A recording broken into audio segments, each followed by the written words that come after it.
Apa prinsip yang membuat Bapak tetap tenang? Saya sebenarnya stres gitu. Kamu stres datang kepada saya juga sebenarnya stres gitu ya. Ditambah dong, Pak. Ditambah stres, tapi saya paham gitu ya bahwa kalau saya juga sama-sama nambahin stres gitu ya, nggak ada jalan keluar kan. Biasanya jalan keluar itu datang pada saat kita itu calm, mulai tenang, mulai bisa berpikir rasional gitu kan, dan mulai bisa menghasilkan keputusan-keputusan yang mungkin lebih baik daripada saat kita panik.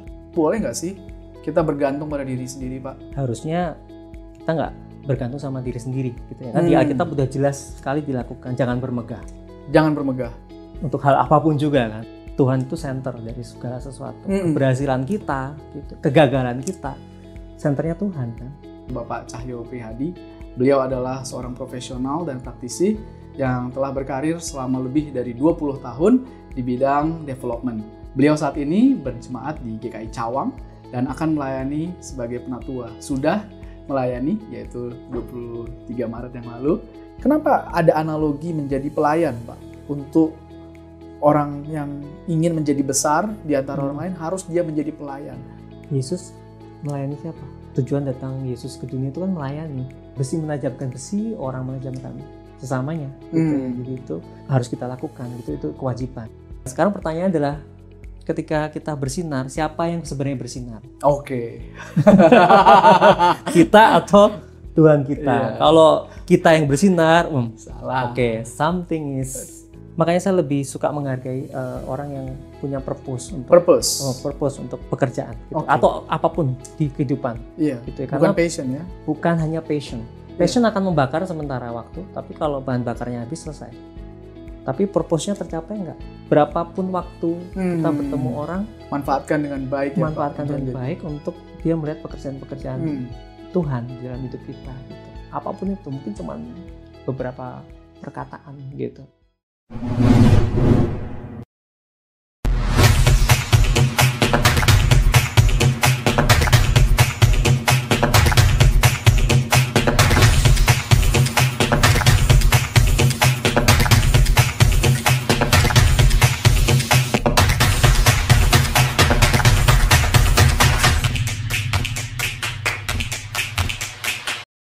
Hai Hivers, selamat datang di Hive Intelligent Podcast. Masih bersama saya, Romora Edward Sitorus. Hari ini kita kedatangan tamu yang sangat spesial, yaitu Bapak Cahyo Prihadi. Beliau adalah seorang profesional dan praktisi yang telah berkarir selama lebih dari 20 tahun di bidang development, khususnya di bidang pemerintahan dan NGO. Jabatan terakhir beliau adalah direksi di salah satu program nasional di Kementerian Bidang Perekonomian. Beliau saat ini berjemaat di GKI Cawang dan akan melayani sebagai penatua. Sudah melayani, yaitu 23 Maret yang lalu. Dan beliau sudah berkeluarga dan dikaruniai 2 anak, yaitu putra dan putri, dan tinggal di Jakarta. Beliau juga adalah pimpinan saya dan senang sekali bisa bertemu dengan beliau hari ini. Halo Pak Cahyo. Halo Mora, apa kabar? Baik Pak. Makasih ya Pak udah datang. Iya, tentunya senang banget. Senang banget ya. Siap Pak. Thank you Pak Cahyo. Pak, hari ini teman-teman Hivers kita akan ngobrol dengan Pak Cahyo dengan topik kekristenan di dalam dunia kerja. Ini topik yang penting sekali karena banyak sekali yang bisa kita bicarakan tentang kekristenan, tapi khususnya di tempat yang relevan, yaitu di workplace. Pak Cahyo, kita boleh ngobrol-ngobrol Pak tentang hal ini.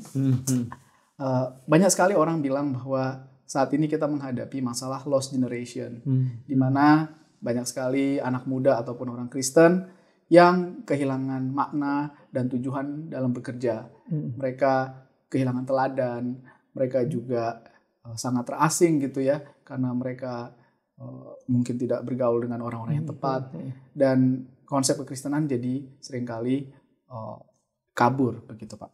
Nah, kalau menurut Bapak, apa sih prinsip-prinsip yang harus dipegang orang-orang Kristiani saat mereka hidup di dunia kerja? Pertanyaannya kok sulit banget ya di awal ya. Dia bicara prinsip ya. Tapi kalau melihat pengalaman saya gitu ya, yang saya lakukan selama ini ya, sebenarnya kalau bicara tentang kehidupan dulu ya, kita bicara gitu ya. yang harus kita miliki adalah keyakinan dulu nih, gitu. Keyakinan kita kepada siapa, itu penting gitu ya. Itu yang the ultimate-nya gitu. Jadi kalau kita bicara kekristenan, keyakinan kita kepada siapa? Kalau nggak ke Tuhan Yesus, begitu kan? Nah itu jadikan center dari semua hal harusnya, gitu.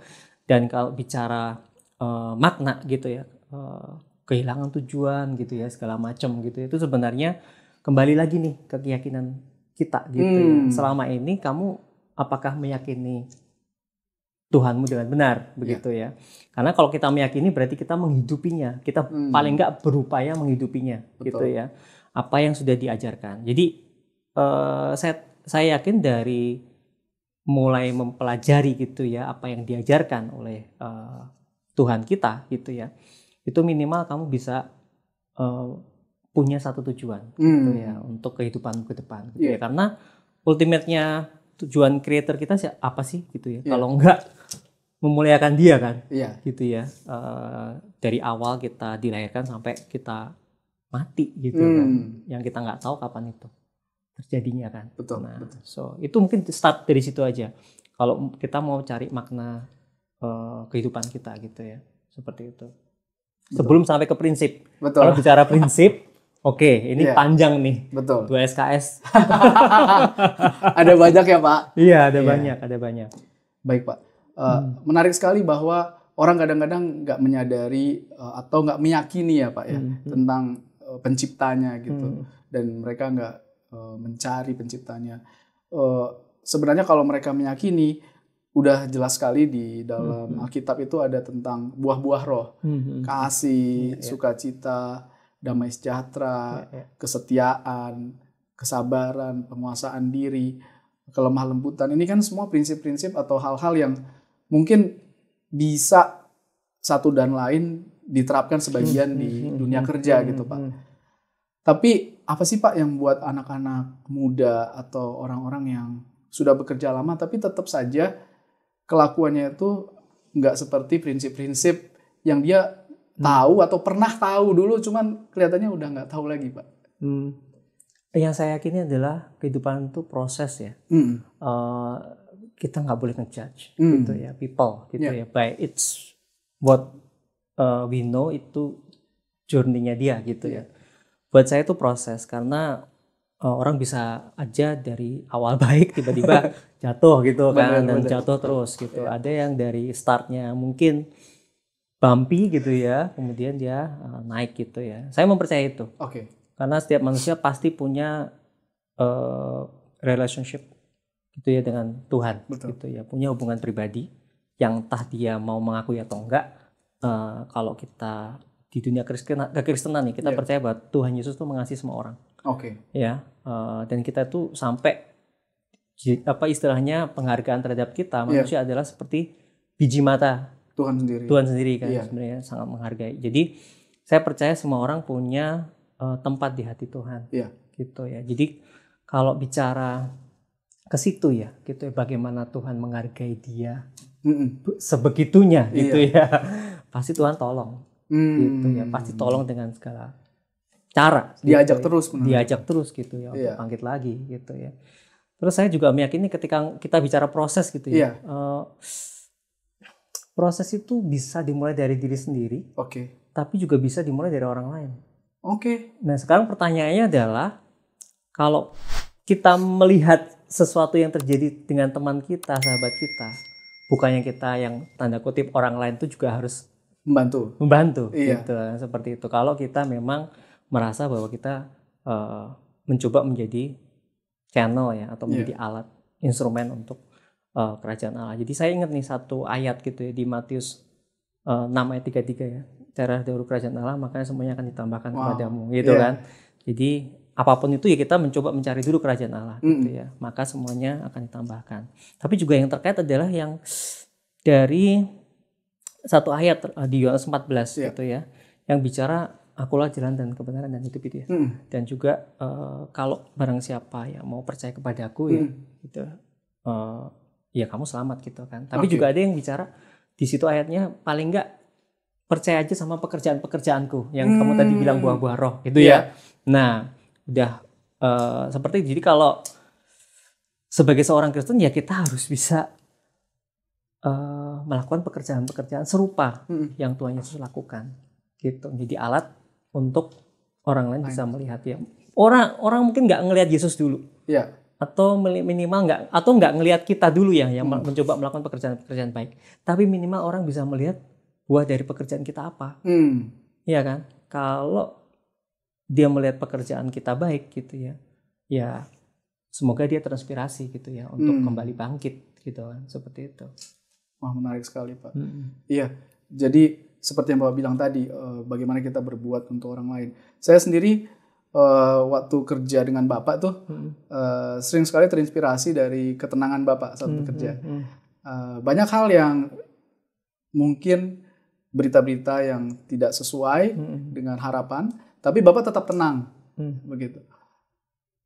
Apa prinsip yang membuat Bapak tetap tenang, gitu? Mungkin saya jadi teringat juga cerita di Alkitab ya, pada saat Tuhan Yesus ada di perahu bersama murid-muridnya di Galilea, kemudian ada badai. Iya. Tuhan Yesus waktu itu lagi apa? Tidur ya? Tidur. jadi saya selalu mikirkan ke situ gitu. Saya juga sebenarnya stres, Mor. Pada saat ya kan? Nggak kelihatan aja. Iya, nggak kelihatan aja. Mungkin, tapi saya sebenarnya stres gitu. Kamu stres datang kepada saya juga sebenarnya stres gitu ya. Ditambah dong, Pak. Ditambah stres, tapi saya paham gitu ya bahwa kalau saya juga sama-sama nambahin stres gitu ya, nggak ada jalan keluar kan. Gitu, karena biasanya jalan keluar itu datang pada saat kita itu calm, mulai tenang, mulai bisa berpikir rasional gitu kan, dan mulai bisa menghasilkan keputusan-keputusan yang mungkin lebih baik daripada saat kita panik gitu kan. Nah, betul. Jadi kadang-kadang kita pause bentar gitu ya, takes two steps back gitu ya, baru kita nanti mungkin harusnya kita seperti ini gitu ya. Kita mulai baru kita bisa nanti melangkah ke depan lebih jauh gitu ya. Jadi gitu. Jadi udah kita kalem dulu. Iya. Bukannya benar-benar tidur ya atau masa bodoh, enggak. Tapi mempercayai bahwa perahu saat itu lagi goncang, tapi kita punya Tuhan.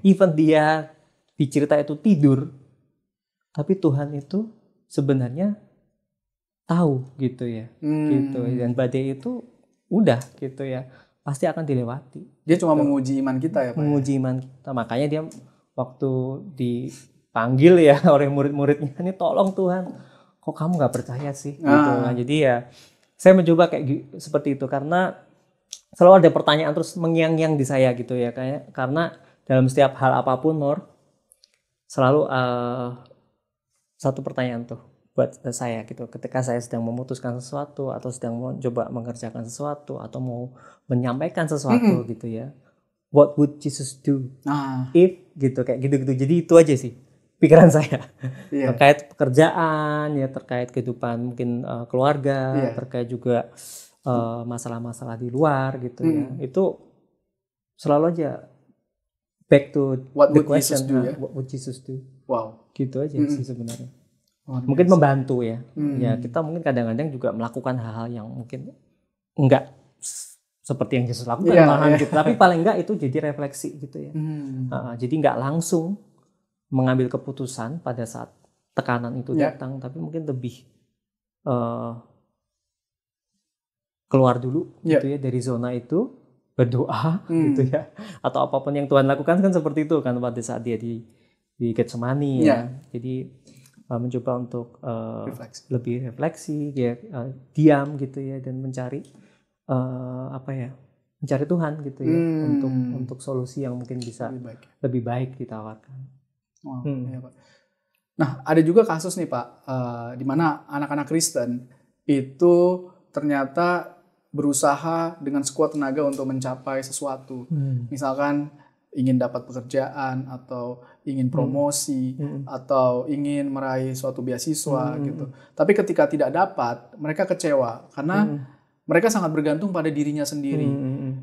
Sebenarnya di dalam prinsip Kristen itu boleh nggak sih kita bergantung pada diri sendiri, Pak? Oke, itu pertanyaan menarik. Tapi pertama terkait dengan kekecewaannya itu sekali lagi kita bicara proses, semua orang boleh kecewa. Kalau nggak kecewa nggak manusia nih. Betul. Robot berarti kan. Iya. Kita pasti punya perasaannya, sesuatu nggak sesuai harapan kita, kemudian oke, gitu ya. Kita responnya ya kita kecewa gitu, kita sedih. Cuman kembali gitu ya, kita punya pengharapan loh. Kita punya pengharapan. Jadi refleksinya adalah ya mungkin ini not my best day gitu ya, gitu ya saat ini gitu ya, dan melihat bahwa Tuhan punya rencana lain. Tapi saya tahu itu pasti proses untuk bisa memahami ke situ ya. Tapi sebenarnya pertanyaan kamu yang kedua setelah itu apa?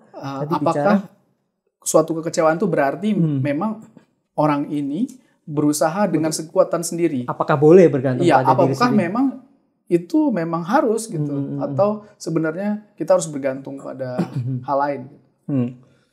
Seperti yang mungkin kalau bicara kita mencoba untuk mengimani gitu ya, apa yang menjadi keyakinan kita, harusnya kita nggak bergantung sama diri sendiri gitu ya. Kan di Alkitab udah jelas sekali dilakukan, jangan bermegah. Jangan bermegah. Untuk hal apapun juga kan gitu ya. Karena sebenarnya Tuhan itu center dari segala sesuatu. Keberhasilan kita, gitu, kegagalan kita, centernya Tuhan kan. Gitu ya. Satu ikon, kamu ingat mesti di WhatsApp saya itu, saya taruh itu, gitu ya, bahwa God actually has this universe kan. Iya. Semuanya untuk Tuhan. Iya, God has this universe gitu ya, and He does things in His way kan, gitu ya. Kita selalu berpikir we might have better way gitu ya, tapi this is not our universe, you know. Ini universe ini punya Tuhan ya kan, gitu. Jadi boleh kita mencoba melakukan sesuatu kita mengandalkan diri kita sendiri, kita punya gift, kita punya skill apapun gitu ya. Tapi again, this is not our universe. Kita kan create, iya kan? Kita kan di-create gitu. Betul. Ya, creation gitu. So, ya we have to abide the Lord's plan buat kita. Gitu. Wow, luar biasa sekali. Nah, beberapa hal lagi nih Pak terkait dunia kerja. Sering banget nih Pak, ketika saya mungkin bekerja dengan orang lain, orang Kristen gitu ya, saya melihat bahwa sering ada gosip gitu. Karena gosip ini lebih ke membicarakan orang lain yang belum tentu benar, tapi digosipin dan diceritakan lagi seolah-olah itu kebenaran gitu. Di Alkitab saya pernah baca tentang kita cenderung untuk melihat kesalahan orang lain, tapi kesalahan kita sendiri kita jarang lihat. Pendapat Bapak seperti apa? Tentunya kita nggak boleh bergosip ya. Pertama, gosip itu toksik bisa kan. Lingkungan kerja itu salah satu salah satu faktor yang menyebabkan tidak sehat itu adalah gosip gitu. Ya. Karena gosip itu bisa membuat hal yang tadinya salah jadi benar. Dan kebenaran itu jadi disepakati misalkan gitu ya. Dan itu menurut saya hal yang berbahaya gitu ya. Jadi kita pertama ya jangan sampai bergosip gitu ya. Kalau sudah mulai sesuatu yang mengarah ke sana gitu ya, kita kembali refleksi nih. Ini kita lagi diskusi hal yang benar atau enggak gitu ya. Lebih baik pergi dari tempat itu menurut saya. Iya. Jadi ketika orang bergosip kita jangan ikut-ikutan. Pergi lebih baik keluar, pergi aja. Escape aja gitu ya. Karena what's the point of the discussion kalau enggak insightful kan untuk kedepannya. Tapi kalau lebih, apalagi yang digosipkan adalah orang ya. Kalau bicara gosip politik gitu ya, yang nggak jelas juntrungnya ya mungkin nggak melukai orang gitu ya. Tapi kalau bicara sampai kepada seseorang personal gitu ya, kayaknya sebagai anak Tuhan kita sebaiknya menghindari itu gitu ya. Dan hal-hal seperti itu kan jadi hal yang mungkin akan mengurangi ya. Bagaimana kita menghidupi firman Tuhan yang selalu mengatakan bahwa kita harus mengasihi orang kan, mengasihi siapapun gitu kan, seperti itu. Wah, betul Pak. Setuju sekali Pak untuk kita menjauhi ya dari hal-hal yang kurang baik seperti itu. Secara pekerjaan, secara etos kerja juga Pak, saya saat bekerja dengan anak-anak muda Kristen maupun non-Kristen, sering sekali melihat bahwa beberapa orang gitu itu bekerja betul-betul seperti apa yang minimum. Jadi tidak sekuat tenaga. Oke. Nah, padahal di Alkitab itu bilang, apapun yang kamu kerjakan, kerjakanlah itu sekuat tenaga seperti kamu mengerjakannya untuk Tuhan. Betul. Esensinya kenapa sih Pak? Kalau menurut pendapat Bapak, Tuhan itu menghargai pekerjaan kita itu seperti itu. Gitu. Kenapa suatu pekerjaan itu harus dihargai dengan sebaik mungkin? Makanya ukurannya apa dulu nih, gitu ya. Pekerjaan tuh ukurannya apa aja. Saya rasa kadang-kadang ukurannya monetary juga nggak bisa gitu ya, membuat orang puas dan melakukan pekerjaan sekuat tenaga karena pasti akan ujung-ujungnya kurang begitu ya. Apapun itu sulit gitu ya. Tetapi yang saya pahami itu kadang-kadang orang kalau lagi pas keren, wah ini pekerjaannya saya suka itu, dia bekerja berat gitu ya. Tapi pada saat tertentu jadi bisa jadi bosen gitu. Karena orang bisa jadi hanya passion sementara waktu. Kalau life itu atau pekerjaan itu nggak ada purpose gitu. Makanya saya lebih suka menghargai orang yang punya purpose untuk pekerjaan gitu. Atau apapun di kehidupan. Gitu ya. Karena bukan passion ya. Bukan hanya passion. Passion akan membakar sementara waktu, tapi kalau bahan bakarnya habis selesai. Tapi purpose-nya tercapai nggak gitu kan? Seperti itu. Jadi ambil langkah yang lebih jauh lagi. Tujuannya apa kamu bekerja gitu ya? Kalau hanya uang saya rasa maknanya tidak dalam gitu ya, karena pasti akan kurang. Tapi kalau bicara bahwa ketika saya bekerja ini saya sedang melakukan rencana Tuhan untuk kehidupan saya. Saya sedang mengembangkan potensial saya sedang mengembangkan skill saya, bakat saya. Saya juga mengembangkan kepemimpinan saya, gitu ya. Saya juga mengembangkan keterampilan berkomunikasi saya dengan orang, gitu ya. Dan saya juga bisa mengembangkan orang lain, gitu ya. Oh itu bisa jadi hal yang berbeda, gitu ya. Gitu ya. Karena kita melangkah di luar zona kita, gitu, yang selalu menantang kita gitu. Jadi kita pengennya berbuat yang lebih baik lagi gitu ya. Kadang-kadang mungkin sampai ngerjain titik koma ya. Titik koma, huruf kapital dicek typo gitu kan. Tapi itu kembali lagi yang di Yohanes 14 tuh, paling enggak dan buah-buah roh yang kamu bilang itu yang mendefine ya seorang yang punya keyakinan gitu ya, menghidupi Tuhannya dengan orang yang tidak memiliki keyakinan, tidak menghidupi Tuhannya gitu. Betul Pak. Iya kan? Kalau menghidupi Tuhannya, Tuhan tuh kan pengen kesempurnaannya. Hal yang baik, walaupun bukannya kesempurnaan dalam artian harus seperti apa begitu ya, tapi dalam hal ketika kita biasanya mengerjakan perfection gitu ya, kita tuh paling nggak sampai ke excellence gitu ya. Excellence ya. Jadi seperti itu sih gitu ya. Mungkin kalau kita bicara bagaimana seharusnya orang bekerja gitu ya. Yang penting adalah maknanya dulu nih. Gitu ya. Bicara makna, kamu bekerja tujuannya apa? Betul. Gitu ya. Bukan karena kita pengen kerja gitu ya, tapi tujuannya apa dulu? Untuk melakukan rencana Tuhan. Iya. Gitu. Wow, luar biasa. Ini mirip Pak tadi dengan kesempurnaan yang Tuhan harapkan dalam hidup kita.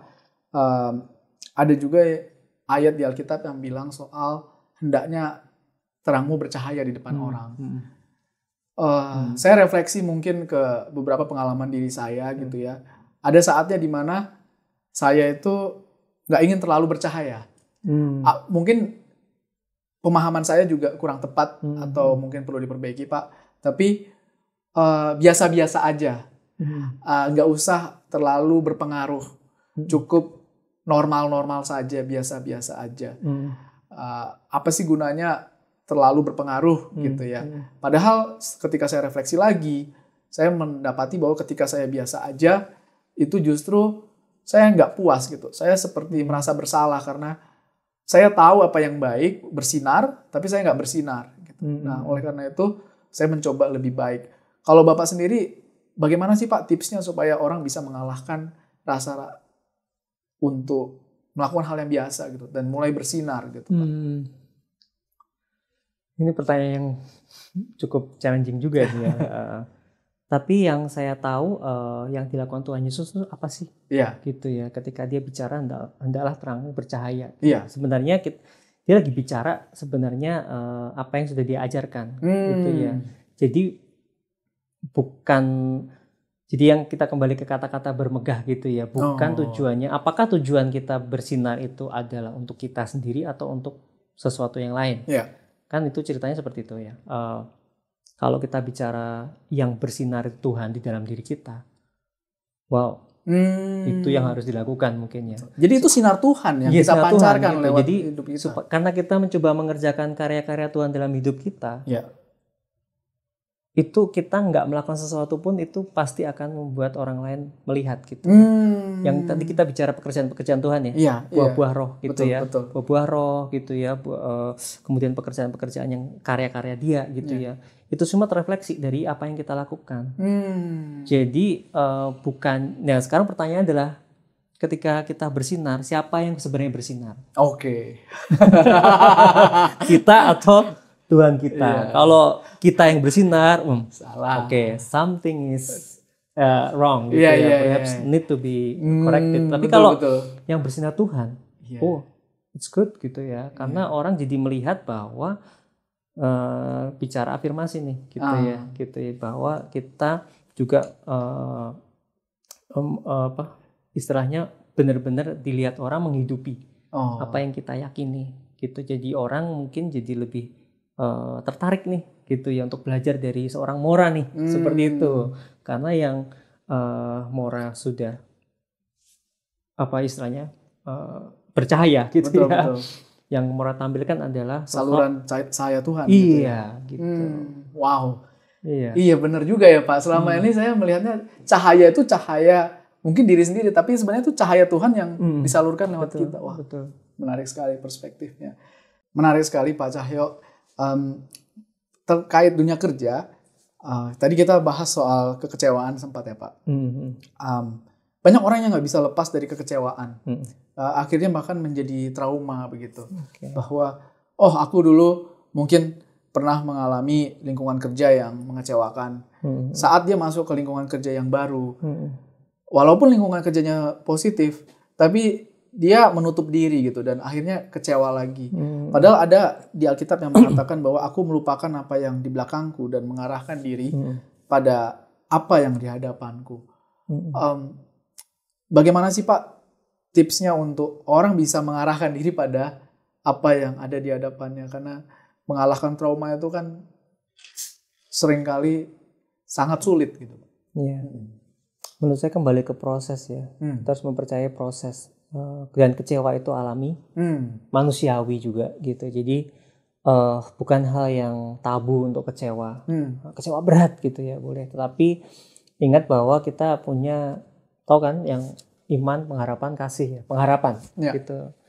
Jadi di dalam kekecewaan tuh pasti ada pengharapan. Kita semua pasti punya rasa kecewa terhadap apapun.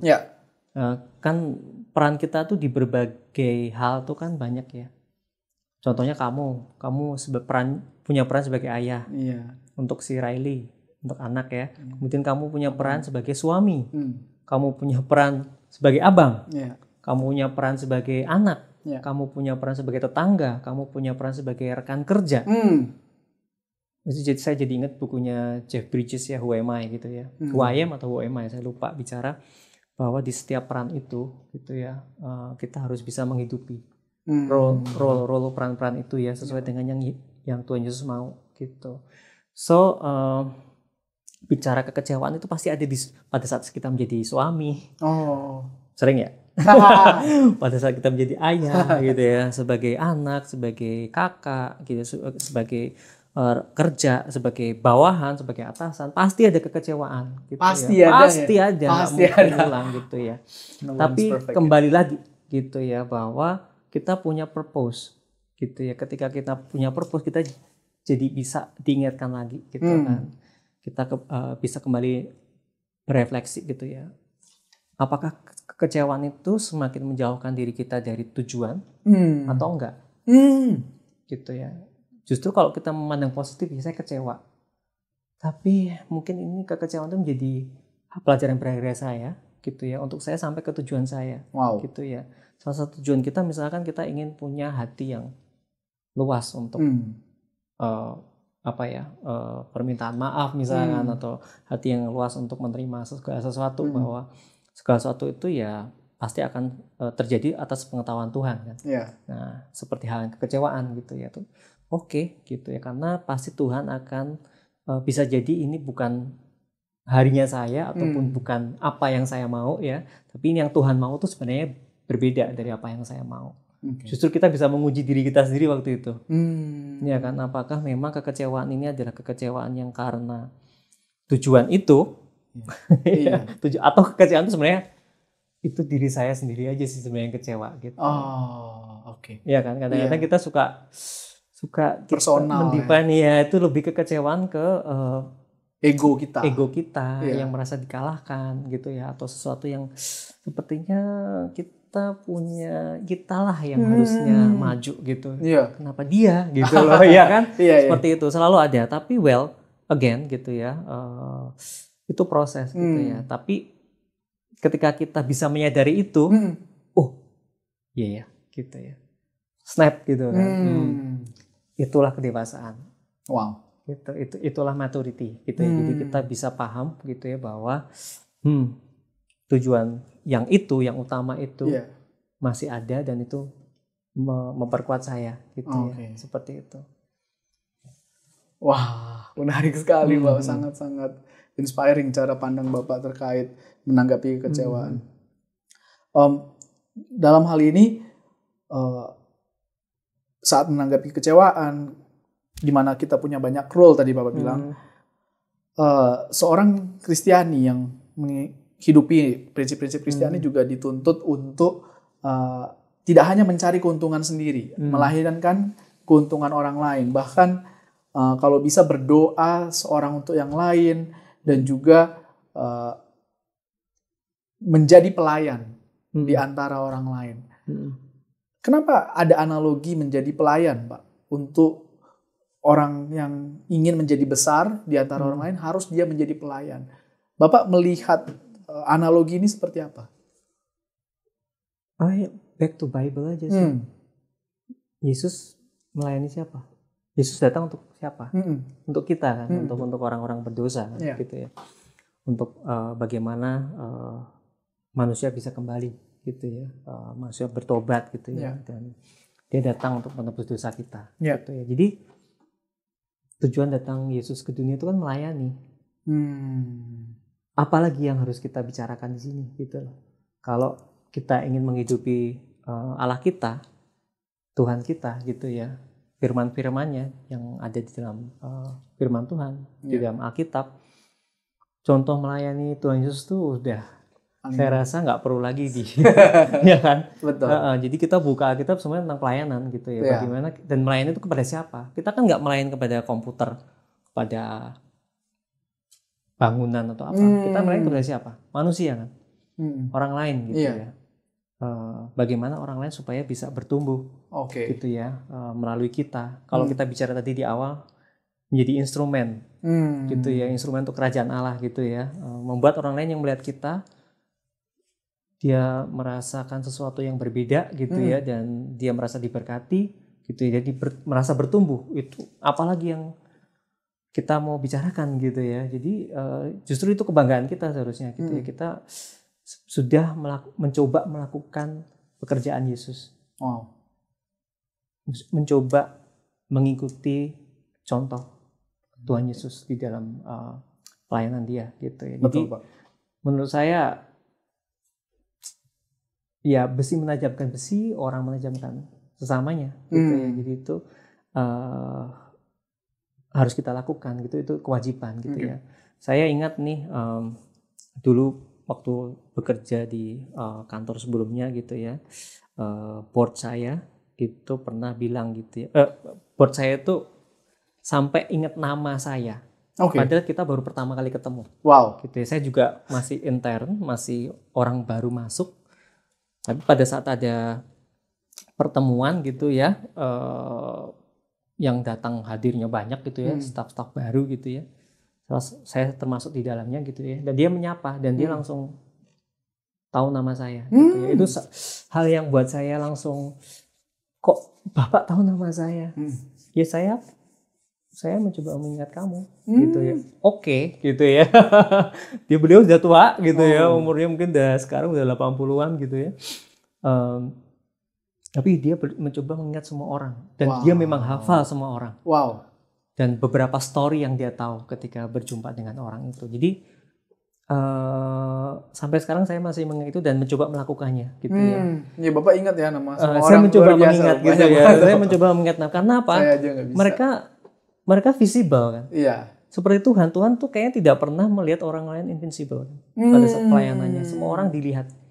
Semuanya jiwa-jiwa. Semua jiwa-jiwa, semua biji matanya, gitu ya. Nggak ada yang terlewat siapapun.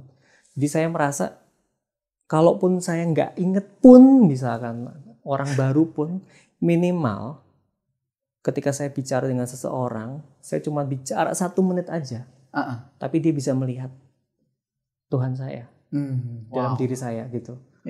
Itu yang apa ya, yang saya pikirkan, gitu ya, untuk yang kontribusi saya, gitu ya, ke pelayanan. Bagaimana orang melihat Cahyo yang ini, gitu ya, sama dengan yang Mora temuin sekarang ini. Nanti kalau Mora ketemu saya di rumah, itu Cahyo yang sama. Nanti kita ketemu di jalan 10 tahun lagi ya. Di mana gitu, di Sawangan, di Paris, di negara, di Paris, gitu ya. Cahyo yang sama, gitu ya. Dan nggak ada yang bedanya, gitu ya. Dan bagaimana saya juga ingin melakukan itu kepada orang-orang lain, gitu ya. Jadi berapapun waktu kita bertemu orang, manfaatkan dengan baik. Manfaatkan dengan baik untuk dia melihat pekerjaan-pekerjaan Tuhan di dalam hidup kita, gitu. Apapun itu, mungkin cuma beberapa perkataan, gitu. Wow, luar biasa Pak. Gitu. Menarik sekali. Ya, saya banyak belajar dari apa yang Bapak lakukan di kantor, gitu ya Pak. Dan saya mencoba merefleksikan ke diri saya, kenapa Pak Cahyo melakukan ini, gitu. Jadi sedikit banyak Bapak sangat punya impact ya Pak, dari sisi cara pandang Bapak dan cara Bapak melakukan keputusan yang berbeda, gitu. Ini yang menyebabkan saya juga tertarik untuk mengundang Bapak hari ini, gitu. Dan salah satunya nih Pak, Bapak memutuskan untuk jadi penatua di GKI Cawang. Boleh cerita alasannya nih Pak? Waduh, gitu ya. Ini sebenarnya panjang, gitu ya prosesnya, gitu ya. Karena sebenarnya saya sempat gitu ya dipanggil sebelumnya, gitu. Tapi saya merasa waktu saya sedang tidak ada, gitu ya. Dan memang pekerjaan kita kan menuntut ini ya, intensity, gitu ya. Sabtu Minggu juga masih kepikiran dan masih mengerjakan sesuatu, gitu kan. Itu di kantor, tapi sebelumnya di kantor yang lama juga saya waktu dipanggil juga pernah juga dan saya juga waktu itu sempat minta tolong saya jangan dulu gitu dipilih, gitu ya. Tapi pada kemarin, gitu ya, ketika saya menerima itu, saya sebenarnya cuma mengingat satu hal, gitu ya. Ada orang yang mempercayai saya, gitu ya, dan melihat bahwa mungkin saya punya potensi, gitu ya, mungkin ada hal yang dia ingin bahwa saya bisa memberikan, gitu ya, sesuatu di sana, gitu ya. Dan saya coba refleksi saya, karena keputusan bila saya karena ini keputusan jadi penatua itu berarti akan ada waktu-waktu ya saya pelayanan. Ini keputusan keluarga nih, saya bicarakan lagi, gitu. Dan ternyata semuanya, gitu ya, istri saya maupun anak saya bilang oke, gitu ya. Nggak apa-apa, gitu, ya udah. Tapi nanti tiap hari Minggu kita nggak duduk-dekatan ya, gitu. Harus melayani ya, gitu ya, karena harus melayani yang jemaat lain. Tapi ya bicara menerima tadi proses, gitu ya, bahwa saya ingin mungkin Allah pengen melihat saya, gitu ya, melakukan sesuatu yang lain, gitu ya. Dan sebenarnya pelayanan ke gereja itu hal yang sebenarnya buat Tuhan Yesus, gitu ya. Itu tuh hal yang ya kamu harus punya tanggung jawab, gitu untuk sesuatu, gitu ya. Dan ketika orang memilih kamu untuk tanggung jawab itu, gitu ya, berarti dia mempercayai kamu. Gitu. Jadi saya melihat gereja mempercayai saya, dan saya juga melihat keluarga mempercayai saya. Udah jalan 2 hal itu gitu ya. Iya. Jadi benar ya Pak, langkahnya memang harus refleksi dan juga keluarga penting ya Pak. Keluarga penting karena ini keputusan bersama gitu ya. Keputusan bersama. Ya semoga saya bisa melalui itu. Iya. Berapa lama Pak? Kalau di GKI itu 3 tahun. 3 Wih. tahun dan habis itu bisa dipilih lagi gitu ya. Ya, tapi intinya saya malah bersyukur gitu ya setelah saya masuk gitu ya. Banyak hal-hal yang saya belum pernah tahu gitu, saya jadi tahu gitu ya, dan saya menikmati gitu bahwa seperti yang ketika Paulus menulis surat kepada jemaat di Efesus gitu ya, Paulus menulis kepada jemaat di Filipi segala macam, itu hal yang sama terjadi gitu dan gitu. Oh gitu ya? Sama jadi, gitu ya, jadi hidup ya Pak akhir-akhir itu ya? Akhir-akhir itu hidup gitu ya, dan itu hal-hal yang kamu punya sesuatu untuk kamu kontribusikan gitu ya, untuk menangani permasalahan-permasalahan ataupun kegiatan-kegiatan gereja gitu ya, gerejawi gitu ya. Jadi that's why. Wow, menarik sekali. Bapak harus pakai pakaian khusus sekarang Pak? Enggak, pakai biasa aja. Tapi Bapak sekarang mulai nyanyi lagu gereja karena kan Bapak di kantor sempat paling bagus suara. Terima kasih Mar. Paduan suara? Paduan suara. Bapak ikut paduan suara? Ikut. Wah. Dipaksa ikut. Sekarang paduan suara. Padahal di kantor Bapak gak mau diajak. Aku suara efek soalnya, bukan suara 1, 2, 3 tapi suara efek gitu. Sound effect ya Pak? Benar. Luar biasa. Wah, menarik sekali pengalamannya Pak. Baik. Satu lagi nih Pak, yang terakhir. Mungkin terkait bagaimana kita menjadikan hidup kita sebagai persembahan yang hidup. Seringkali anak-anak muda Kristen itu tahu apa yang harus dilakukan. Dia mendengar, tapi dia nggak melihat teladan Pak. Dan ketika dia melihat teladan, dia nggak melakukan gitu. Kemudian juga hal lain yang membuat dia tidak melakukan adalah terpengaruh oleh dunia, terpengaruh oleh orang lain gitu. Saya sering dengar di pendeta bilang bahwa kalau kamu pengen tetap jalan dengan prinsip-prinsip Kristiani, kamu harus dekat-dekat dengan firman Tuhan, baca Alkitab tiap hari. Boleh tahu nggak, apakah Bapak juga melakukan hal itu dan resepnya gimana nih Pak? Karena menurut saya nggak gampang untuk menerapkan prinsip setiap harinya. Karena kita sering lupa gitu. Hanya orang-orang yang baca Alkitab yang ingat untuk nerapin prinsip ini gitu, dan itu pun prinsip dilakukan dengan banyak sacrifice gitu Pak. Iya betul. Tapi sebelumnya di awal ya kamu sebut ya orang-orang muda gitu ya, banyak yang merasa tidak melakukan. Tapi sebenarnya enggak loh. Oh banyak yang sekarang hebat. Banyak anak muda hebat tuh. Wow. Saya suka kadang-kadang scroll. Saya anak muda. Gitu. Kamu, kita anak muda kan, gitu ya. Menurut saya sekarang anak muda lebih ekspresif gitu ya. Apalagi lewat sosial media segala macam gitu ya, tentang keyakinan mereka, iman mereka, that's good gitu ya. Justru saya melihatnya lain gitu ya. Saya melihatnya sekarang mau anak muda, mau lansia gitu ya, mau anak-anak gitu ya. Tuhan tuh bekerja gitu ya. Semua orang tuh punya sejarah.